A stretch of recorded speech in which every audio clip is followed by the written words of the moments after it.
beribadah bersama-sama.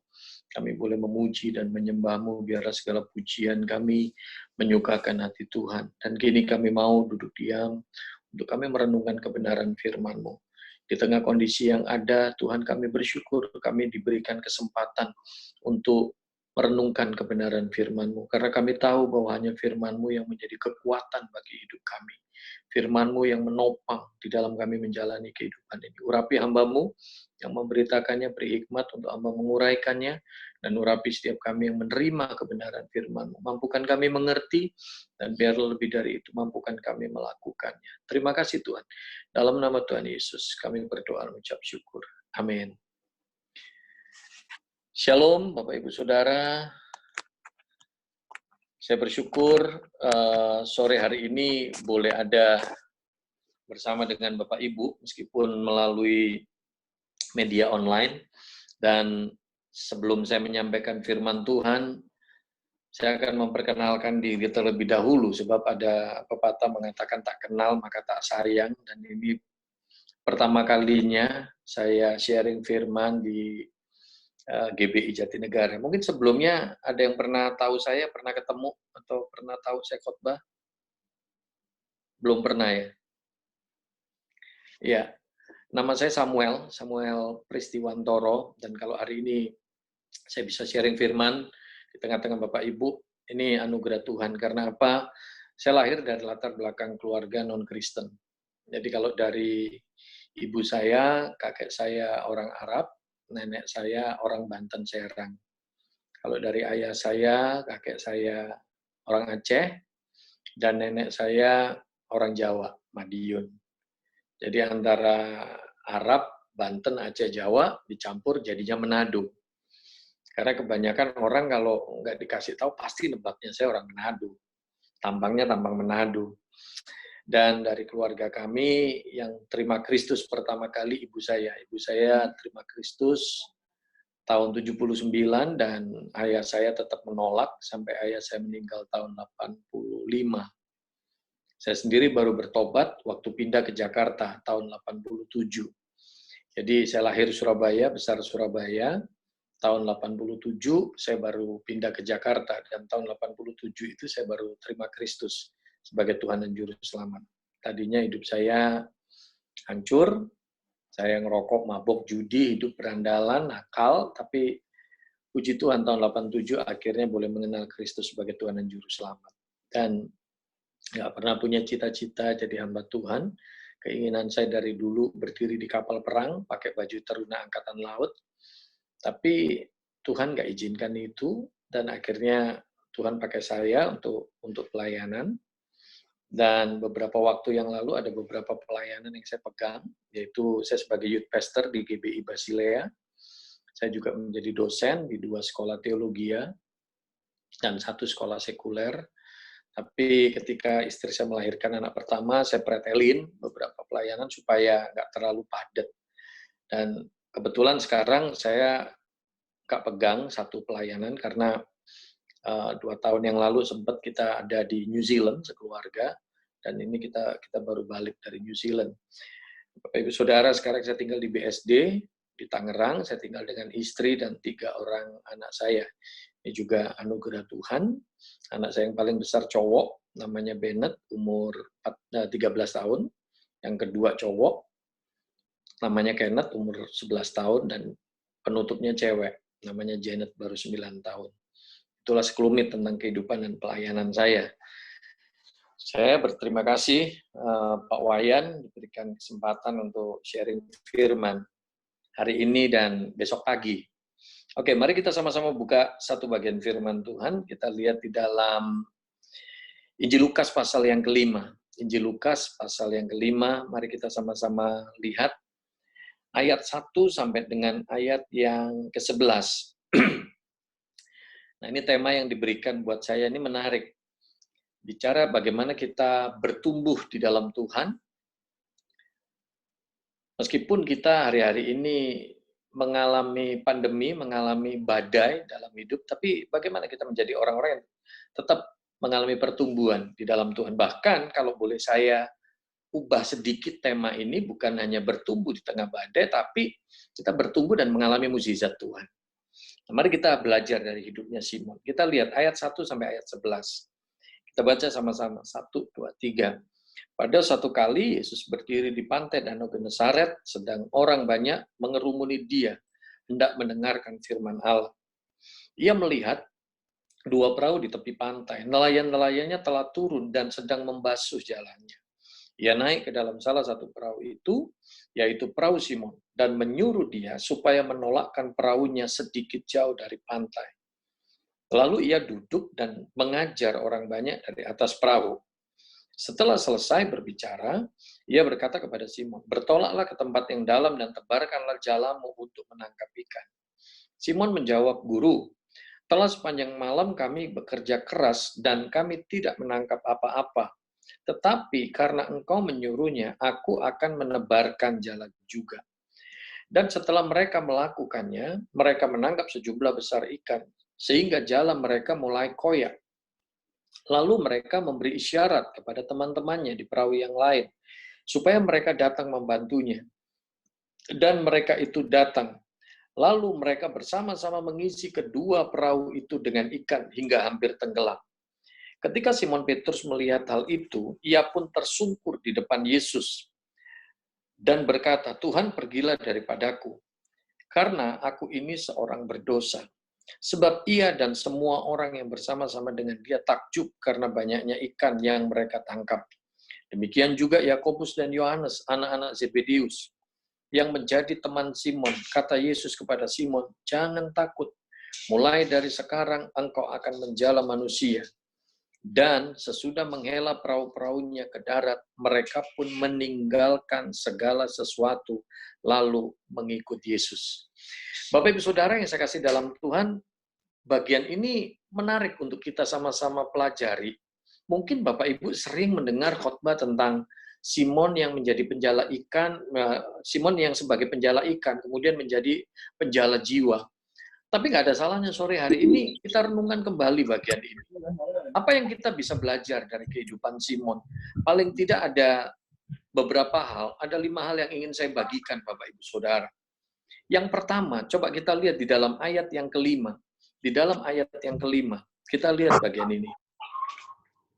Simon menjawab, "Guru, telah sepanjang malam kami bekerja keras dan kami tidak menangkap apa-apa." Apa yang ingin saya bagikan? Ini poin yang pertama. Simon saat itu dalam keadaan yang tidak baik. Kenapa saya katakan tidak baik? Karena dia bekerja keras sepanjang malam, dia nggak dapetin hasil, dia pulang perahunya kosong, bahkan dalam salah satu terjemahan bahasa Inggris dikatakan, dia tidak dapat ikan kecil pun dia nggak dapat. Dia pulang kosong, dia nggak dapat apa-apa, Bapak Ibu Saudara. Simon dalam keadaan yang tidak baik. Nah, mungkin kalau kita kembali kepada diri kita, hari-hari ini bisa jadi dalam kehidupan kita, kita mengalami sesuatu yang tidak baik. Mungkin ekonomi kita, keuangan kita, bisa jadi ada di antara kita yang bukan saja nggak bisa bekerja, tapi juga ada di antara kita yang mungkin secara finansial, secara ekonomi kita mulai kesulitan. Saya pun juga praktis mulai Maret kemarin, saya nggak khotbah kemana-mana. Hitungannya hari ini khotbah ke-5 atau ke-6. Jadi semua jadwal khotbah di-cancelin. Kemudian ya ada beberapa yang minta untuk Zoom seperti ini atau minta direkam. Bapak Ibu Saudara, kita semua terkena dampaknya. Mungkin Anda mengatakan bahwa, "Wah Pak Sam, kondisiku saat ini adalah kondisi yang nggak baik." Mungkin kita mengalami ekonomi kita sulit. Mungkin kita mengalami pekerjaan kita sulit, bisnis kita sulit. Simon waktu itu dalam keadaan yang tidak baik. Hari-hari ini, nggak sedikit orang yang mulai kecewa sama Tuhan. Nggak sedikit orang yang mulai bersungut-sungut, marah sama Tuhan. Tapi perlu kita ingat Bapak Ibu Saudara, di dalam setiap situasi, Tuhan pasti punya rencana, Tuhan pasti punya maksud. Nah ini hal yang pertama, Simon dalam keadaan yang tidak baik. Kalau kita melihat di dalam ayat yang kedua, Bapak Ibu Saudara, kita lihat ayat yang kedua. Ia melihat dua perahu di tepi pantai, nelayan-nelayannya telah turun dan sedang membasuh jalannya. Sudah semalaman kerja, nggak ada hasil, ketika balik, lagi beresin jala, belum sampai selesai beresin jala, tapi ternyata apa? Yesus ada di situ. Dikatakan ini lagi ada dua perahu nih. Kondisinya Simon lagi kondisi yang nggak baik. Bahasa gaulnya kalau buat kita seringkali dibilang lagi bete, lagi bad mood, lagi kesel, lagi sebel. Mungkin bisa jadi hari-hari ini ada di antara kita yang mengalami itu. Tapi bagaimana di tengah kondisi yang seperti itu pun kita bisa bertumbuh dalam Tuhan. Kita mengalami mukjizatnya Tuhan. Nah, hal yang kedua yang perlu kita lakukan apa? Yang perlu kita alami apa? Ayat 3. Ayat 3. Di dalam ayat 3 ini dikatakan jelas di sini. Ia naik ke dalam salah satu perahu itu, yaitu perahu Simon, dan menyuruh dia supaya menolakkan perahunya sedikit jauh dari pantai. Lalu ia duduk dan mengajar orang banyak dari atas perahu. Ini yang kedua, Bapak Ibu Saudara. Bagaimana dalam kehidupan kita boleh mengalami mukjizatnya Tuhan? Bagaimana di dalam kehidupan kita bisa tetap mengalami pertumbuhan di tengah kondisi badai yang seperti ini, di tengah kondisi yang sulit seperti ini, bagaimana kita tetap bertumbuh, bahkan kita ngalamin mukjizatnya Tuhan. Maka hal yang kedua, izinkan Yesus ada di dalam perahu kehidupan kita. Izinkan Yesus ada di dalam perahu kehidupan kita. Kadang-kadang nggak sedikit orang Kristen yang mengatakan dirinya anak Tuhan, yang mengatakan dirinya, oh saya Kristen, saya anak Tuhan. Kadang-kadang kita jalanin hidup, kita nggak pernah mengizinkan Yesus itu ada di dalam perahu kehidupan kita. Kita seringkali terlalu sibuk dengan pekerjaan kita, bisnis kita, dan lain sebagainya, yang terkadang kita nggak pernah izinkan Yesus ada di dalam perahu rumah tangga kita.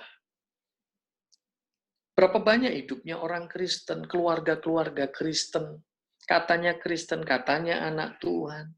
Tapi ternyata apa? Kalau ditanya, pernah nggak doa bareng suami istri sama anak? Kita seringkali bilang, aduh nggak sempet. Kita sibuk begini, gini. Itu namanya kita jalan dengan kekuatan kita sendiri. Supaya kita bertumbuh di dalam Tuhan. Supaya kita boleh mengalami mujizatnya Tuhan, kuasanya Tuhan. Nggak bisa enggak. Izinkan Tuhan hadir dalam perahu kehidupan kita. Makanya saya pun juga di tengah kondisi yang seperti ini, saya tetap aja anak-anak saya. Kayak tadi pagi kita ibadah bareng-bareng. Saya, istri, dan 3 anak saya, termasuk sama mbak saya, karena mbak saya juga Katolik.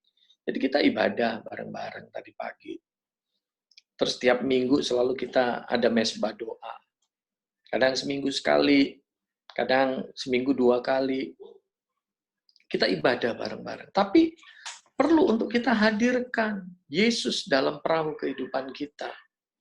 Nggak sedikit kita anak-anak Tuhan ketika kita mau jalankan tugas kita, baik di kantor, dalam usaha, buka toko, segala macam. Coba kalau kita jujur. Pernahkah ketika kita memulai pekerjaan kita bawa dalam doa dulu? Kadang-kadang kita suka lupa. Nah, hal yang kedua, jangan pernah melupakan Tuhan. Bawa Yesus dalam perahu kehidupan kita. Apapun. Hadirkan Yesus dalam perahu kehidupan kita. Nah, ini yang kedua. Yang ketiga, Bapak Ibu Saudara. Yang ketiga. Ini masih kuat nggak? Kalau nggak kuat, kita tutup dalam doa. Masih kuat ya? Cukup jelas nggak, Bapak Ibu Saudara? Cukup jelas. Kalimat saya nggak terlalu sulit kan ya? Oke. Yang ketiga, kita lihat ayat 4 dan ayat 5. Saya coba sampaikan dengan bahasa yang sederhana, Bapak Ibu Saudara. Saya rindu sekali bagian firman Tuhan ini boleh jadi rema, jadi kekuatan buat kita. Kita sama-sama ngalamin kesulitan, tapi bagaimana kita boleh ngalamin mukjizatnya Tuhan. Kita tetap bertumbuh dalam Tuhan. Nah, ayat 4 dan ayat 5. Setelah selesai berbicara, ia berkata kepada Simon, bertolaklah ke tempat yang dalam dan tebarkanlah jalamu untuk menangkap ikan. Ayat 5 dikatakan, Guru, telah sepanjang malam kami bekerja keras dan kami tidak menangkap apa-apa. Itu tolong digarisbawahi. Untung di bagian itu nggak titik, tapi koma. Bapak Ibu kalau lihat Alkitab Anda, untung bagian itu nggak titik, tapi koma. Bagian selanjutnya dikatakan, tetapi karena engkau menyuruhnya, aku akan menebarkan jala juga. Saya suka itu kalimat terakhir itu. Di dalam ayat 5 dikatakan jelas, Guru, telah sepanjang malam kami bekerja keras dan kami tidak menangkap apa-apa. Saya bisa katakan bahwa ini pikirannya Simon nih. Tapi untung nggak titik, tapi koma. Kalimat selanjutnya, Simon berkata jelas, tetapi karena engkau menyuruhnya, aku akan menebarkan jala juga. Artinya apa Bapak Ibu Saudara? Ini yang ketiga. Bagaimana supaya kita ini tetap bertumbuh di dalam pengenalan akan Tuhan? Bagaimana kita boleh mengalami kuasanya Tuhan? Bagaimana kita boleh mengalami mujizatnya Tuhan? Bahkan di tengah kondisi yang sulit, bagaimana kita tetap mengalami kuasanya Tuhan dan mujizatnya Tuhan? Yang ketiga, dibutuhkan ketaatan. Saya mau katakan simple. Dalam hidup kita, kalau kita nggak pernah mau taat sama Tuhan, nggak akan mungkin kita ngalamin mujizat.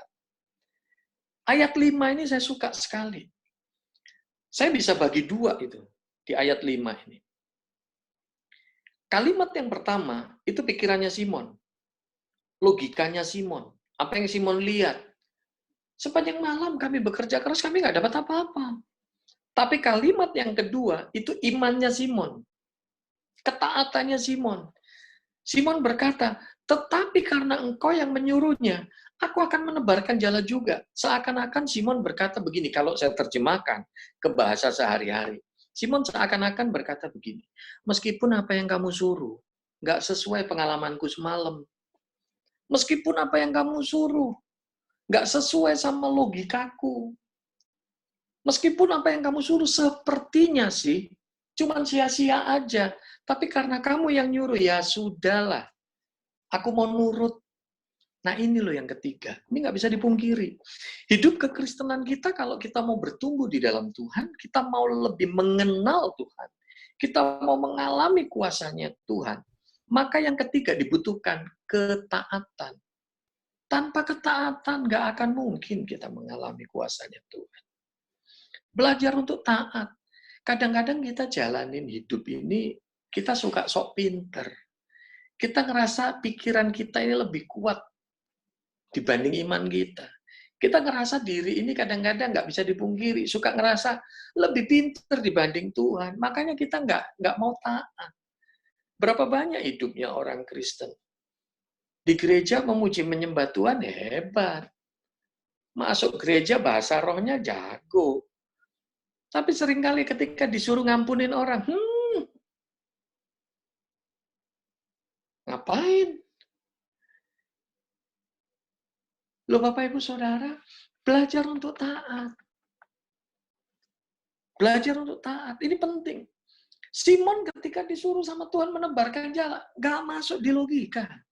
Nggak bisa dimengerti, ngapain lagi sih? Tapi Simon cuma taat. Abraham ketika disuruh keluar dari sanak saudaranya, dipisahin dari sanak saudaranya, nggak masuk akal. Tuhan ngapain sih? Kadang-kadang saya kalau merenungkan tentang Abraham, Tuhan kalau Tuhan mau berkati Abraham, ngapain sih mesti dipisahin sama sanak keluarganya seperti itu? Tapi kalau Abraham nggak pernah mau taat, Abraham nggak akan lihat mukjizat. Elia, ketika Tuhan berfirman, Elia pergi ke tepi sungai Kerit, kamu bisa minum dari air sungai itu. Aku perintahkan burung gagak untuk ngurusin kamu, kasih makan kamu. Burung gagak ngurusin manusia, sampai kapanpun nggak masuk di akal kita. Nah, kita jalanin hidup ini. Kalau kita bersandar pada logika kita nggak akan mungkin bisa mengenal kuasanya Tuhan. Belajar nurut aja Bapak Ibu Saudara. Belajar taat. Kadang-kadang firman Tuhan yang kita terima, firman Tuhan yang kita dengar ketika khotbah hari Minggu dan lain sebagainya. Ketika hamba-hamba Tuhan khotbah, mungkin ketika kita baca firman Tuhan tiap hari, firman Tuhan yang kita terima rasanya kok nggak masuk akal banget, kok kayaknya kontradiksi sama pikiran dan hati kita. Belajar taat, saudara, belajar taat. Saya benar-benar, ya ini kalau saya sharing ya, saya benar-benar ngalamin, wah Tuhan itu luar biasa. Bukan berarti hidup saya enak-enakan, nggak kena masalah, enggak. Kalau saya boleh sharing sedikit, ini saya mohon maaf ini. Kalau saya sharing begini, tolong kesampingkan. Bicara tentang materinya atau apa, maksud saya bukan itu. Tapi yang saya ingin sharingkan, Tuhan itu ajaib, Bapak Ibu Saudara. Tuhan itu ajaib. Saya sama istri juga, di keluarga kita lagi diajar Tuhan banyak. Kita lagi belajar banyak. Dan sekarang saya lebih enteng ketika mengemukakan pada anak-anak saya bahwa Tuhan itu ajaib. Tadinya kita punya rumah yang bagus dan lain sebagainya, tapi sekarang kita enggak. Kita rumah ngontrak sekarang. Bahkan karena Desember ini, saya sharing sedikit ya. Desember kemarin, akhir November, kita punya mobil terpaksa harus dijual, Bapak Ibu Saudara. Karena bulan Desember kita mesti bayar kontrakan. Kita bayar kontrakan rumah. Dan kita nggak punya duit. Cuman mobil yang bisa kita jual supaya kita bisa dapetin. Padahal mobil juga masih kredit. Makanya sama orang BCA juga sampai ditanya, "Loh Pak, mobil ini baru di refinance. Kenapa kok mesti dijual?" Saya katakan, ya kita perlu. Oke. Mobil waktu itu dijual, laku 190 juta. Dan saya ngelunasin BCA 162. Jadi sisa 28 juta. Untuk bayar kontrakan 40, masih kurang 12 juta. Kita sambil mikir nih, Tuhan gimana nih 12 juta Tuhan. Tapi ya udahlah, nanti masih bulan Desember. Ya kumpul-kumpulin mungkin masih ada lah dari berkat pelayanan atau apa. Tapi rupanya apa Bapak Ibu Saudara? Ajaibnya Tuhan.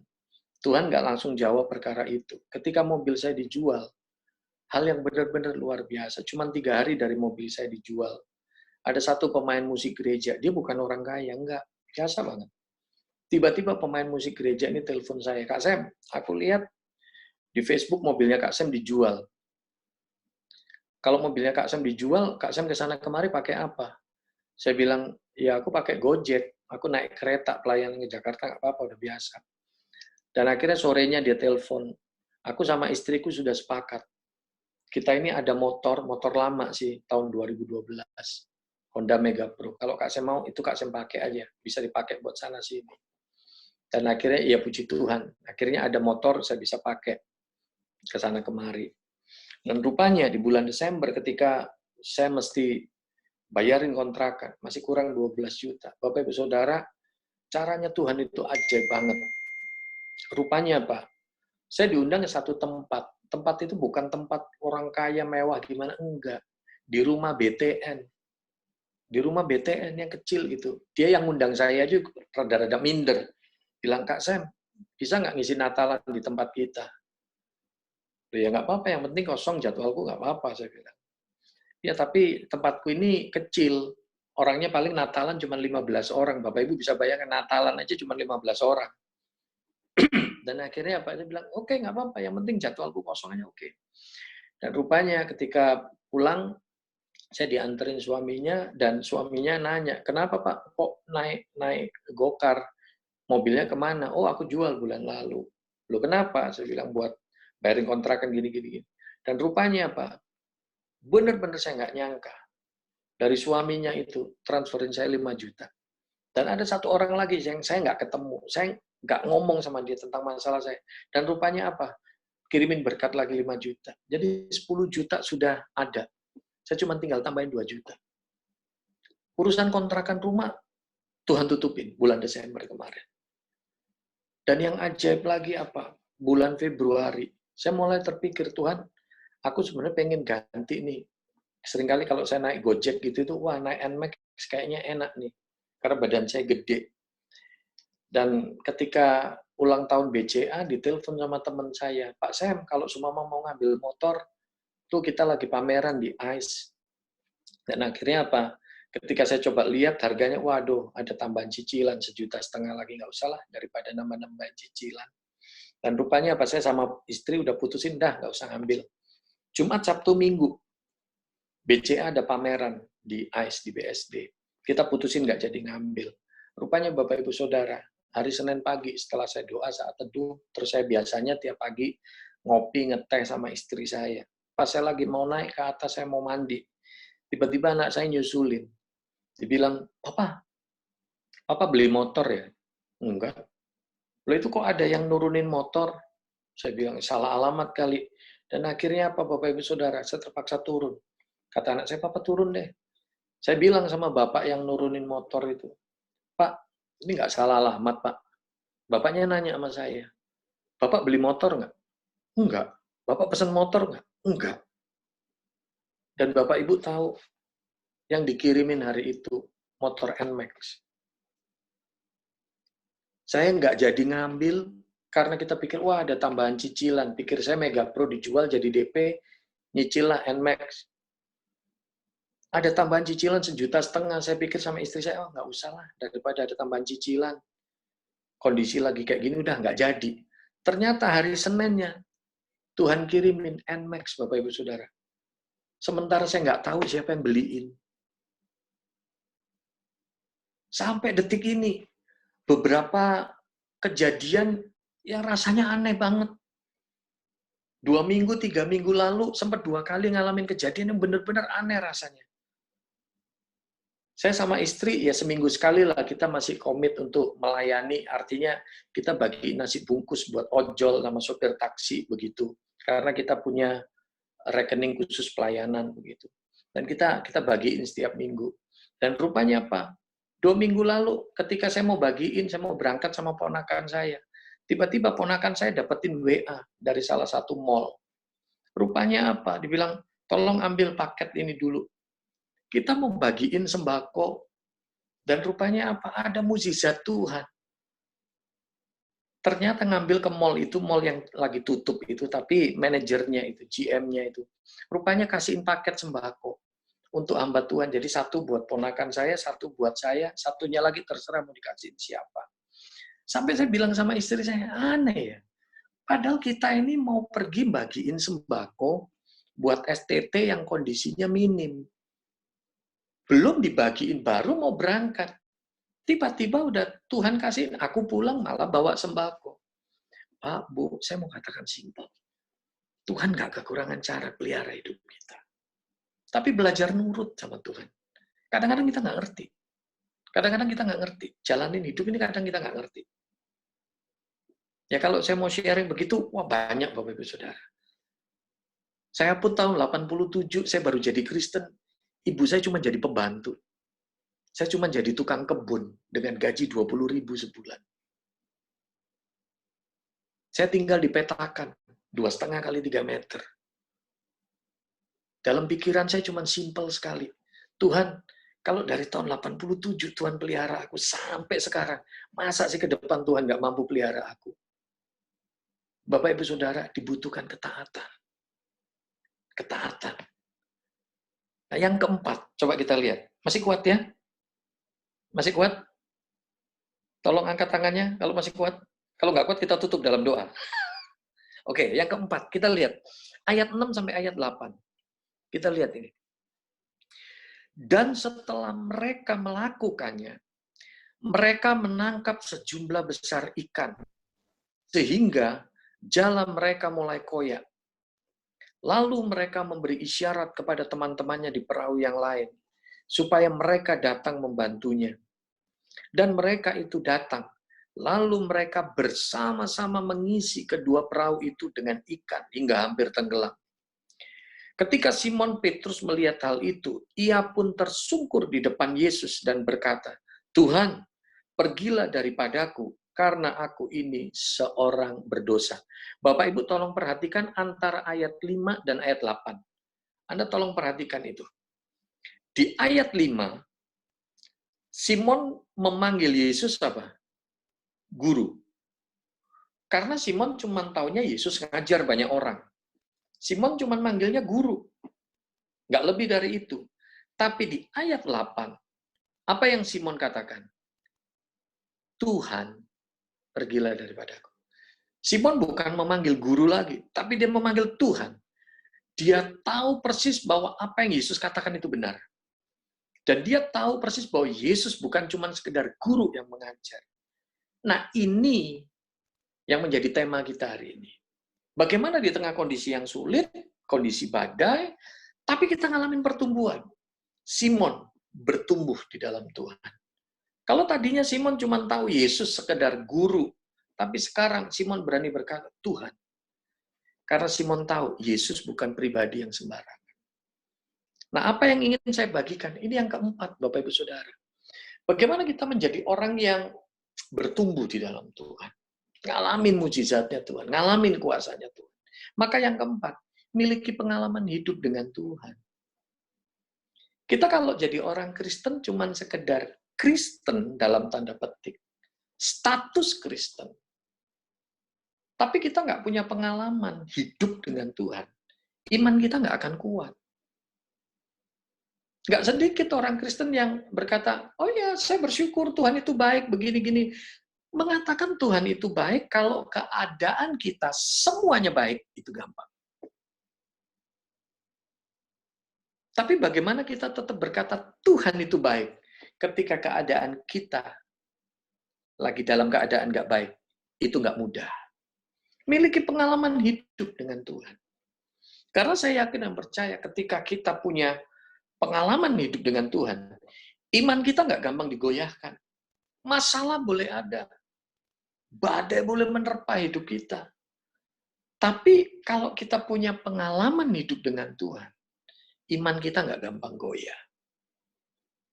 Makanya saya suka banget bahwa Alkitab memberikan gambaran diri kita itu seperti Raja Wali.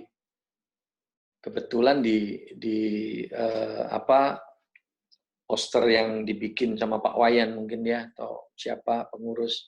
Nah, itu ada Raja Wali.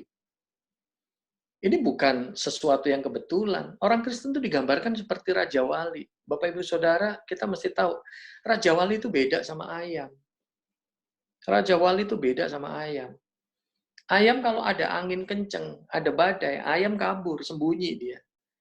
Raja Wali, terbangnya tinggi. Kalau nggak ada angin, nggak seru. Anda lihat, Raja Wali itu jarang mengepakkan sayapnya. Raja Wali itu cuma merentangkan sayapnya. Dia nikmati. Ada angin yang kenceng kayak apapun, dia nikmati. Itu Raja Wali. Begitu pula hidup kita. Kalau kita ini sadar, kita ini Raja Wali di mata Tuhan. Apapun badai masalah dalam kehidupan kita. Pak, Bu, mari kita tetap menikmati itu. Karena kita tetap punya keyakinan, pasti ada maksud Tuhan yang baik. Saya kalau khotbah di kaum pria, saya sering kali katakan, Pak, tolong ingat Pak, Anda dan saya, kita ini Raja Wali, bukan ayam. Salah satu sifatnya Raja Wali itu apa? Setia sama pasangan, itu Raja Wali. Beda sama ayam.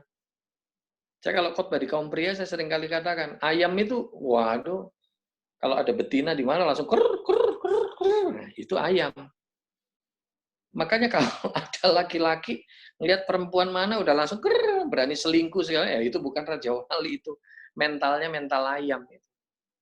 Saya sering kali katakan, mari kita belajar dalam hidup ini. Miliki pengalaman hidup dengan Tuhan. Miliki keintiman dengan Tuhan. Oh, itu penting Bapak Ibu Saudara. Penting. Penting. Miliki pengalaman hidup dengan Tuhan. Dan yang kelima, yang terakhir. Haleluya. Biasanya di gereja, kalau hamba Tuhan khotbah, kalau udah bilang terakhir, mukjizat terjadi Bapak Ibu Saudara. Kuasa Tuhan dinyatakan. Yang ngantuk dicelikkan, yang loyo dikuatkan. Begitu kan? Duduk miring sambil ngecas langsung ditegakkan. Begitu kan? Nah ini yang kelima, ayat 11 kita lihat. Ayat 11. Dan sesudah mereka menghela perahu-perahunya ke darat, mereka pun meninggalkan segala sesuatu, lalu mengikut Yesus. Apa yang kita lihat di sini? Petrus tadinya jaring ikan. Tujuannya untuk apa? Untuk dapetin ikan. Kalau sudah dapat ikan, tujuannya apa? Dijual. Supaya dapat uang buat dia. Tapi Anda lihat, Petrus akhirnya dapat sejumlah besar ikan. Sampai perahunya, dan perahunya Yakobus Yohanes, 2 perahu ini penuh dengan ikan sampai hampir tenggelam. Tapi Anda lihat, Petrus bukannya heboh untuk jual ikan, enggak. Tapi Anda lihat, justru ayat 11 mengatakan, dan sesudah mereka menghela perahu-perahunya ke darat, mereka pun meninggalkan segala sesuatu, lalu mengikuti Yesus. Ini yang kelima. Orang yang punya pengenalan akan Tuhan, orang yang punya pengalaman hidup dengan Tuhan, maka yang kelima, dia akan punya fokus yang diubahkan. Petrus fokusnya tadinya ikan. Dia pasti berharapnya mukjizat, dapetin ikan. Tapi Anda lihat, ketika Petrus ngalamin mukjizat Tuhan, Petrus ngalamin pengenalan akan Tuhan, Petrus mengalami pribadi Tuhan dalam hidupnya. Anda lihat, fokusnya Petrus diubahkan. Mukjizat bukan segala-galanya lagi, ikan bukan segala-galanya lagi. Tapi dikatakan perahunya, jalannya, ikannya ditinggalkan, dia ikut Yesus. Fokusnya diubahkan. Saya yakin dan percaya, di tengah kondisi yang sulit, mungkin kita berharap, Tuhan tolong dong. Tuhan tolong dong supaya aku ngalamin mukjizat, ngalamin begini, gini, gini. Tapi ketika kita memiliki pengalaman hidup pribadi dengan Tuhan, Bapak Ibu Saudara, kita akan punya fokus yang diubahkan. Nomor satu yang kita pentingkan bukan mukjizat, bukan perkara berkat, bukan perkara wah kesenangan dunia ini, tapi fokus kita satu, gimana kita nyenengin hatinya Tuhan. Tadi pagi saya bagikan ke anak-anak saya dan istri saya sampaikan ke mereka, orang yang mengasihi itu dibuktikan dengan ketaatan. Kalau kamu mengasihi mama papa, kamu obey, kamu taat sama mama papa. Orang yang mengasihi itu nggak pengen nyakitin. Nah, itu intinya orang mengasihi. Saya bilang, papa kalau mengatakan mengasihi Tuhan, papa juga nggak mau nyakitin hatinya Tuhan. Papa mengasihi mama, papa juga nggak pengen ngecewain hatinya mama. Kasih itu selalu ditandai dengan ketaatan. Nah, kalau Roh Kudus bekerja dalam diri kita, Roh Kudus menguasai kita, kita mengasihi Tuhan, ya ayo belajar taat. Tadi pagi saya sharingkan itu ke anak-anak saya sama istri saya. Bapak Ibu Saudara, fokus hidup kita. Ketika kita punya pengalaman pribadi dengan Tuhan, fokus kita diubahkan. Biarlah 5 hal ini boleh jadi berkat buat kita. Di tengah kondisi kita yang mungkin saat ini ngerasa, waduh berat, kondisi kita begini, begini. Yakini, imani. Tuhan gak kekurangan cara pelihara kita. Mukjizat Tuhan masih ada, Bapak Ibu Saudara. Jadi 5 hal hari ini kita belajar. Yang pertama, Petrus dalam kondisi yang tidak baik. Ngomongin bete, dia bete banget. Tapi hal yang kedua, Petrus izinkan Yesus ada di dalam perahunya. Nah, hidup kita juga begitu. Izinkan Tuhan hadir dalam perahu kehidupan kita. Izinkan Tuhan hadir dalam perahu rumah tangga kita. Makanya penting tiap hari kita terus berdoa. Izinkan Tuhan. Apapun yang kita mau lakukan, bawa dalam doa. Yang kedua. Dan yang ketiga, jangan lupa, miliki ketaatan. Tanpa ketaatan nggak akan mungkin kita lihat mukjizat. Nurut sama Tuhan, nurut sama firman Tuhan. Meskipun kadang-kadang itu di luar pemikiran kita, di luar apa yang kita mau, tapi belajar nurut aja. Nurut. Yang saya pelajari di Alkitab, mau perjanjian lama, perjanjian baru, intinya mukjizat itu ya selalu didahului ketaatan. Tanpa ketaatan nggak akan mungkin mukjizat terjadi.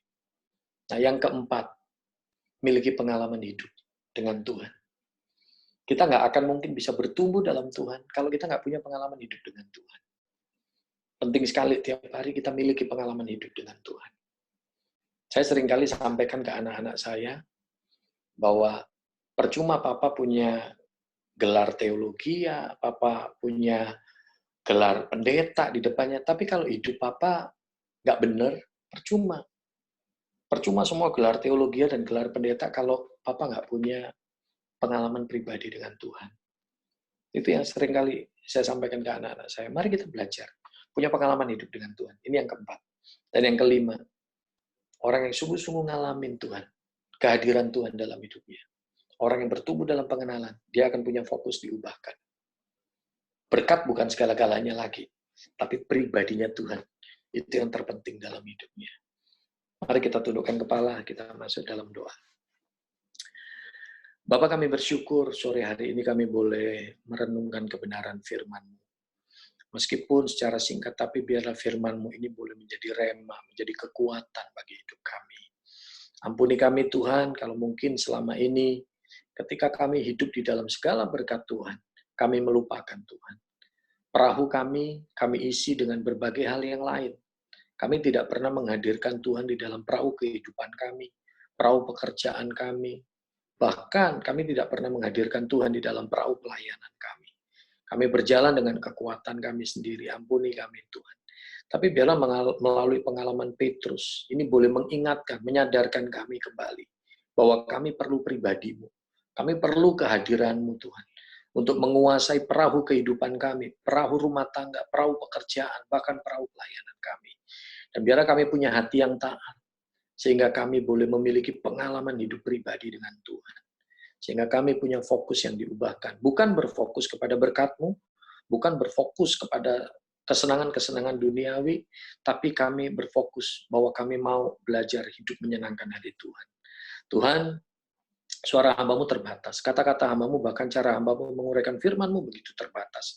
Tapi biarlah kebenaran firman-Mu ini menjadi rema, menjadi kekuatan bagi setiap umat-Mu. Hamba berdoa untuk setiap umat-Mu, para pengurus di GBI Jatinegara ini Tuhan, maupun juga untuk Bapak Gembala. Tuhan, mari Engkau kuatkan, Kau topang mereka satu persatu. Pemagaran-Mu sempurna dalam hidup mereka. Kami yakin dan percaya di tengah kesulitan yang saat ini terjadi, pemeliharaan-Mu sempurna bagi kehidupan hamba-hamba-Mu maupun seluruh umat-Mu di gereja tersebut. Terima kasih Tuhan. Inilah doa ucapan syukur dan kerinduan kami. Dalam nama Tuhan Yesus kami berdoa. Amin. Tuhan berkati, Bapak Ibu Saudara. Terima kasih. Pertama-tama saya ucapkan kepada Pak Samuel yang sudah menyampaikan firman Tuhan.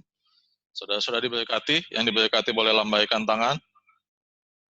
Biarlah boleh menjadi kekuatan buat kita semua. Walaupun saat ini mungkin keadaan masih tidak baik, tapi kita percaya ketika kita berjalan bersama Tuhan, izinkan Tuhan masuk dalam hidup kita, taat, memiliki pengalaman hidup dengan Tuhan, dan memiliki fokus yang diubahkan, kita boleh tetap bertumbuh dalam Tuhan.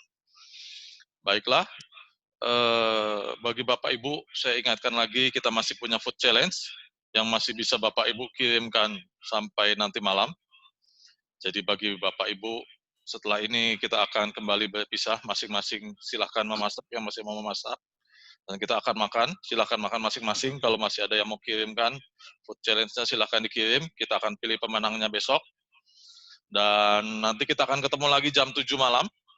Jam 7 malam kita akan ketemu lagi untuk games. Untuk games nanti, kalau Bapak Ibu ingin terpisah, tolong join link-nya juga terpisah. Tapi kalau Bapak Ibu mau satu keluarga, satu link saja, juga nggak apa-apa.